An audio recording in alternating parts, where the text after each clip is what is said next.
So meron tayong bagyo sa labas ng ating Philippine Area of Responsibility. Pero hindi natin ito inaasahang lumapit o tumama sa lupa. Pero bakit maulan pa rin? Talakayin natin yan.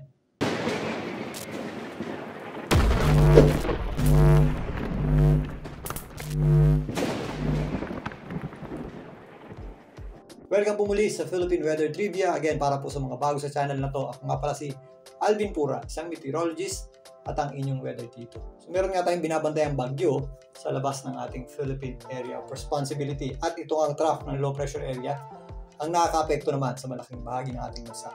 Unahin muna natin itong bagyo sa labas ng ating part. So narito nga sa labas ng ating Philippine Area of Responsibility ang typhoon na may international name na Volabén. Malayo po ito sa ating landmass. Sa ngayon, hindi po natin ito inaasahang tumama sa lupa at hindi rin natin inaasahang pumasok sa loob ng ating Philippine Area of Responsibility. So nandito banda yung ating Philippine Area of Responsibility.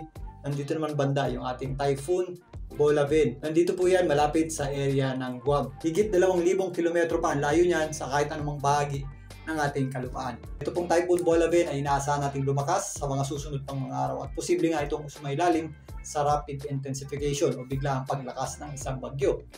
At sa darating na Thursday, posible pa itong umabot sa super typhoon category. Pero sa kabutihang palad nga, ito po ay kumikilos pa northwest o pa itaas at inaasahan nating mag-recurve palayo sa ating Philippine Area of Responsibility boundary line. So maliban sa matataas na alon, wala po itong magiging direktang epekto sa anumang bahagi ng ating bansa.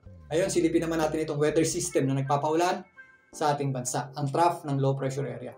Itong mga nakaraang araw, meron tayong binabantayang low pressure area malapit sa ating boundary line at yung kanyang trough o extension ang siya pong nagpapaulan o nagbibigay ng mataas na tsansa ng pag-ulan sa malaking bahagi ng ating bansa.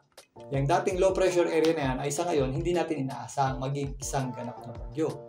Sa katunayan, hindi na po yan recognized ng JTW ng US, hindi na po yan invest area at wala na rin po yan sa listahan ng low pressure area ng Japan Meteorological Agency. Ito pong binabantayan nating low pressure area ay posibleng ang malusaw na at maging parte na ang sirkulasyon ng mas malakas na typhoon Volabén. So ito pong trough ng ating low pressure area ay magiging trough na o extension itong typhoon Volabén.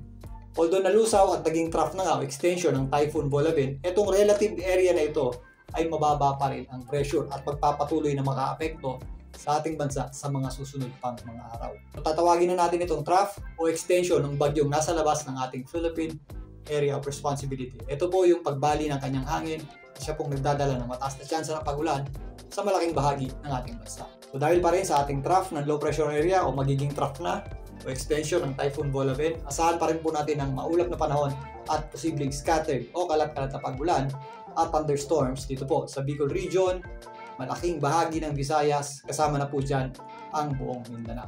Bahagyang maulap hanggang sa magiging maulap naman ang panahon natin sa Metro Manila at sa natitirang bahagi ng Luzon. At posible po yung mga isolated o localized na pag-ulan o thunderstorms na kadalasang nangyayari tuwing hapon o gabi.